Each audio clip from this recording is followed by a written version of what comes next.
ఇంగ్లీష్‌లో మాట్లాడాలంటే భయమా? మీలాంటి వాళ్ళ కోసమే spoken English personal training classes వెంటనే జాయిన్ అవ్వండి. నమస్తే రమ్మగారు. నమస్తే జయ. ఏదైనా ఒక చిన్న సిరీస్ చెప్పండి రమ్మగారు. 2 భాగాలు చెప్తాం. తప్పకుండా. సముద్రపు రాణి బానిసల కథ. ఓకే.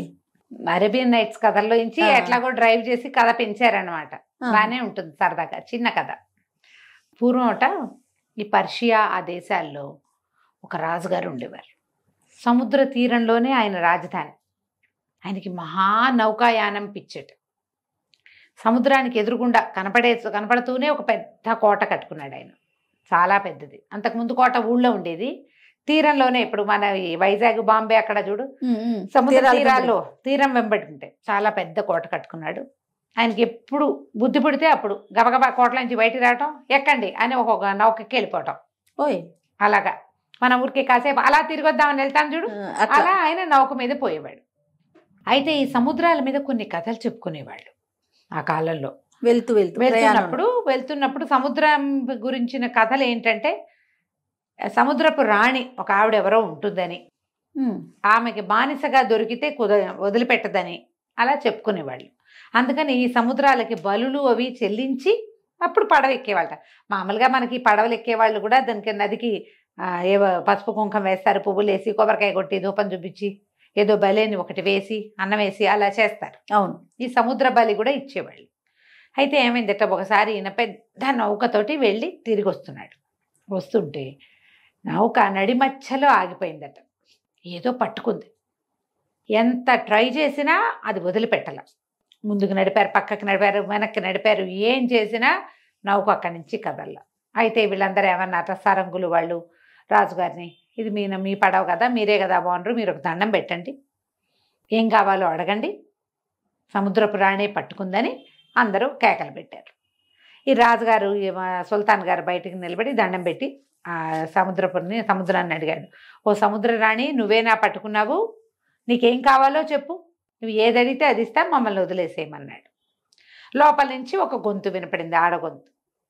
నువ్వు తీరం చేరంగానే మొదట నీ కంటికి ఏది కనపడుతుందో దాన్ని నాకు ఇచ్చేసి, దాన్ని నాకు ఇస్తానని ఒట్టెయ్యి, అప్పుడు నేను వదిలిపెడతాను. సరేనన్నాడు. తీరం చేరగానే మొదట కనపడిన దాన్ని సముద్రపు రాణికి ఇవ్వాలి. అందరూ సాక్ష్యం.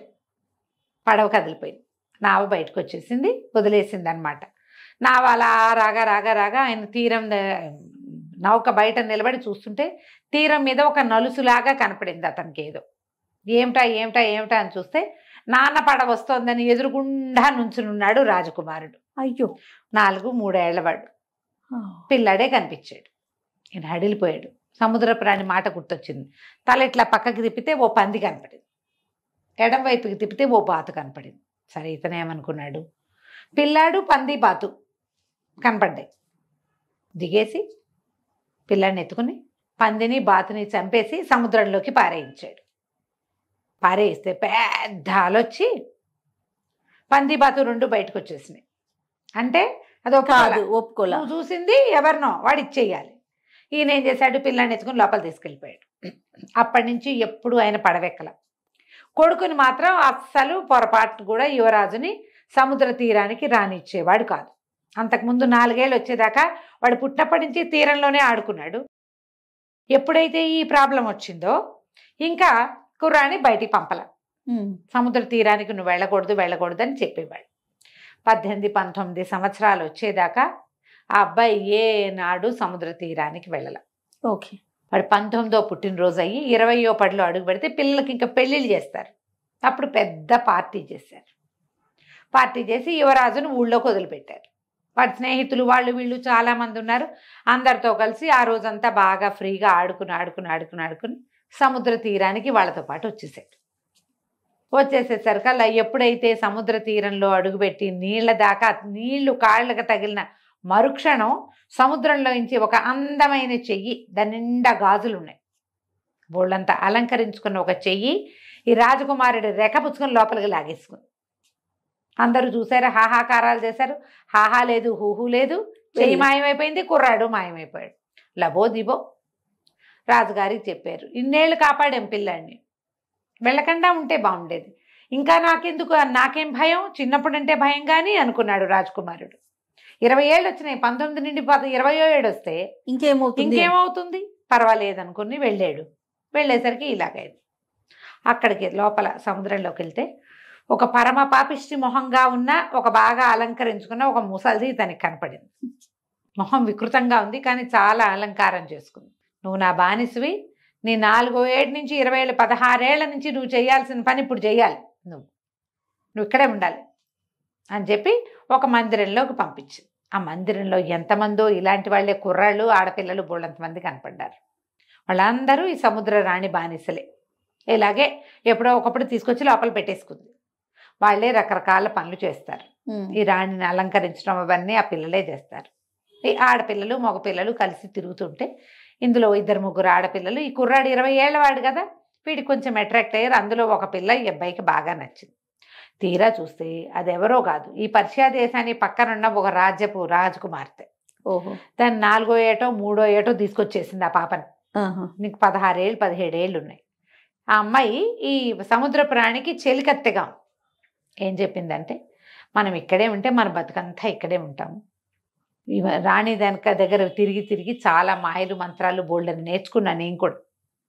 ఏదైనా అవకాశం వస్తే పారిపోదాం, వెళ్ళిపోదాం బయటికి. సముద్రంలోకి వచ్చి మనం బయటికి వెళితే ఇంకా మనని పట్టుకోదు, అది ఇక మనని పట్టుకోలేదు, దానివల్ల కాదు. ఆల్రెడీ ఇక్కడ ఉన్నాం మనం బయటికి వెళ్ళామా ఇంకా ఆమె స్పెల్ ఊడిపోయినట్టే మన మీద నుంచి, శక్తి ఇంకా పనిచేయదు అని కుర్రాడికి చెప్పింది. సరే, ఆ రోజంతా వీళ్ళిద్దరు కబుర్లు చెప్పుకుంటూ అటు ఇటు తిరిగారు.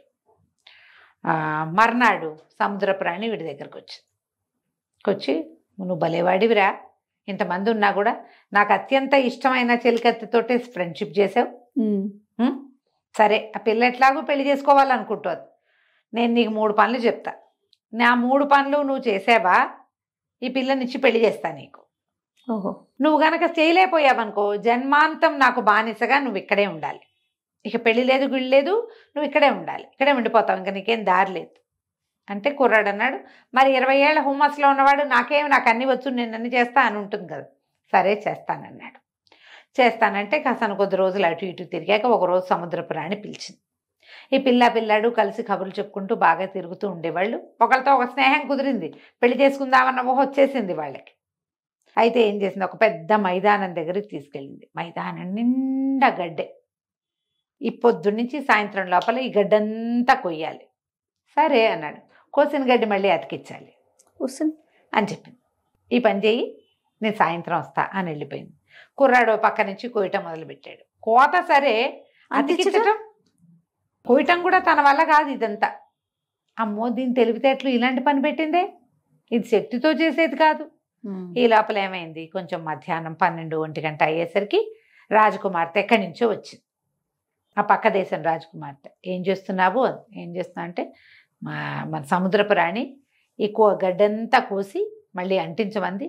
సగం కోసాను, అంటించడం ఏమిటో తెలియలేదు నాకు అంటే, అంతేగా నేను చెప్తాను ఉండని అదొక మంత్రం వేసి ఏం చేసింది, ఒక కత్తి తీసింది. ఆ కత్తితోటి ఈ మొత్తం ఈ గడ్డి మీద ఇట్లా రాసింది. రాయంగానే గడ్డంతా తెగిపడిపోయింది.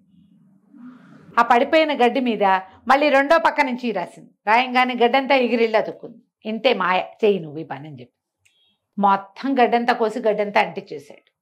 చేయలేదంటానికి వీల్లేదు, గడ్డి ఇట్లా పెరుగుతుంది కదా, అది రివర్స్లో అతుక్కుంది. ఇప్పుడు కోసి అంటించినట్టు కరెక్ట్గా అవుతుందా? సాయంత్రం చీకటి పడే వేళకి సముద్రపు రాణి వచ్చింది, తెల్లబోయింది. ఊరిని మొత్తానికి కానీ ఇది నువ్వు చేయలేదు పెట్టింది అనుకుంది. తనకు తెలిసింది, కానీ తనతోటే ఉన్న ఆ పిల్ల ఎప్పుడొచ్చి వీడికి కిటుకు చెప్పిందో ఆవిడకి అర్థం కాదు. ఓకే, అది మాయమంత్రాలు నేర్చేసుకుంది ఆ పిల్లని తెలియలే, కానీ వీడి దగ్గర ఏదో కిటుకుందని అర్థమైంది.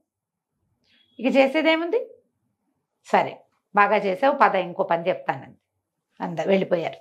మళ్ళీ ఒక వారం రోజులు గడిచింది. ఈ పిల్లాడు కలిసి అటు ఇటు తిరుగుతున్నారు, అందరితోటి కబుర్లు చెప్పుకుంటున్నారు, ఏవో చిన్న పనులు చేస్తున్నారు. సరే, ఒకరోజు ఈ రాణి ఏం చేసింది, ఒక గుర్రపు శాలకి తీసుకెళ్ళి ఆ శాలలో 100 గుర్రాలు ఉన్నాయి.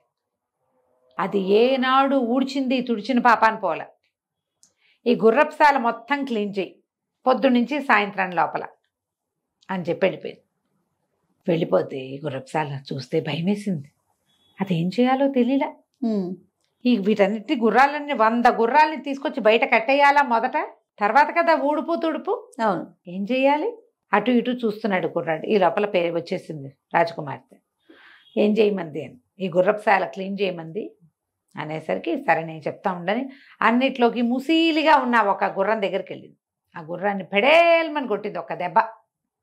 గుర్రం రయ్యమని లేచి నుంచోగానే ఈ శాల మొత్తాన్ని క్లీన్ చేయి, నువ్వు మొత్తం శాలను క్లీన్ చేస్తే నిన్ను వదిలేస్తాను, నీ దారిని నువ్వు వెళ్ళిపోవచ్చు అనేసరికి సరేనని గుర్రం ఏం చేసింది, వీళ్ళిద్దరిని రాజకుమారుడు రాజకుమార్తె ఇద్దరు బయటికి దూరంగా పరిగెత్తారు. ఆ గుర్రం ఎగిరి ఎగిరి ఎగిరి తన గిట్టలతోటి ఆ నేలనంతా కొట్టేయటం మొదలుపెట్టింది. అది కొట్టినప్పుడల్లా ఇంతంత దుమ్ము లేచి బయటపడుతోంది. ఓహో. గుర్రాలన్నీ బయటికి వెళ్ళిపోయినాయి. మొత్తం సాయంత్రం అయ్యేసరికి శాలంతా చేత్తో తుడిచినట్టు అయిపోయింది, మొత్తం క్లీన్గా అయిపోయింది. అయిపోయేసరికి ఈ పిల్ల ఏం చేసింది, ఓ బట్టను తడిపి ముంచి పట్టుకొచ్చి చేతితోటి తుడిచేసింది మొత్తం. చూడు మొత్తం సిద్ధమైపోయింది అని గుర్రాలన్నిటినీ మళ్ళీ లోపల కట్టేశారు.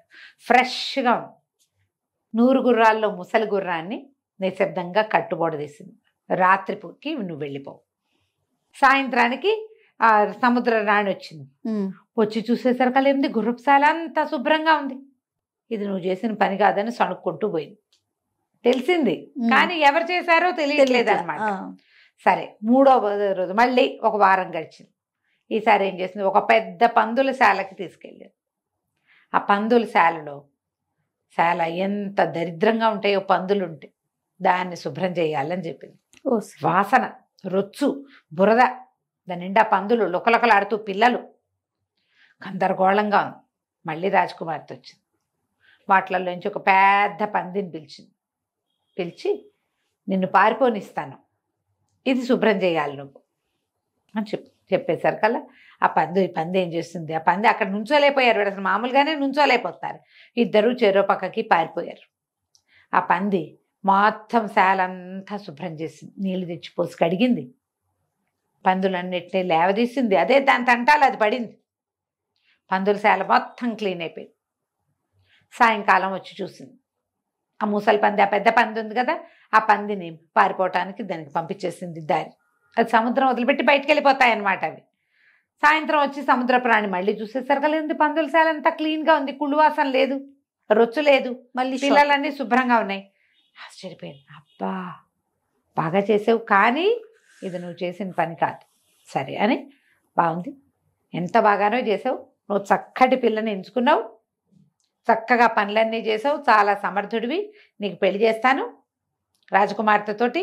అయితే పెళ్ళికి కావాల్సిన సంబారాలు నువ్వు తెచ్చుకోవాలి. వనరాణి అని ఉంది మా అక్కయ్య, మా అక్క దగ్గరికి వెళ్ళు. చక్కగా వెళ్తే వనరాణి దగ్గరికి వెళ్తే నీకు అన్నీ ఇస్తుంది, సామాన్లు అవన్నీ పుచ్చుకుని వచ్చాక పెళ్లి చేసేసుకుందు కానీ అని చెప్పేసరికి సరేనన్నాడు. రాత్రికి అమ్మాయి అబ్బాయి కలుసుకున్నారు.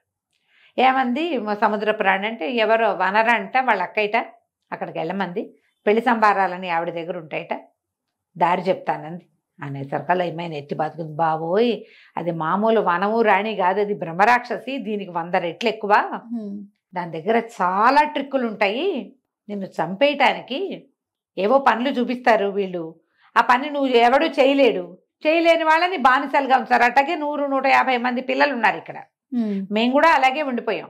ఇప్పుడు నేను మాయలు మంత్రాలు నేర్చుకున్నాను కాబట్టి ఇవి కుదిరినాయి, ఈ పనులన్నీ కుదిరినాయి, ఏమీ లేకపోతే చేసేదేం లేదు, చచ్చినట్టు ఇక్కడ ఉండిపోవటమే, అది మరీ కష్టము, ఇక్కడ ఉండకూడదు, మనం పారిపోవాలి, దానికి ఏదైనా మార్గం చూద్దాము, నేను నీకు మంచి ఐడియాలు చెప్తాను, ఆవిడ ఎప్పుడు వెళ్ళమంటుందో చూడు, అప్పుడు మనం ప్లాన్ చేద్దామని చెప్పి సరేనన్నాడు. వీళ్ళిద్దరూ ఎలా వెళ్ళి వనరాణి దగ్గర నుంచి తప్పించుకున్నారో మనం వచ్చే భాగంలో విందాం. తప్పకుండా. నమస్తే. నమస్తే చెయ్యి.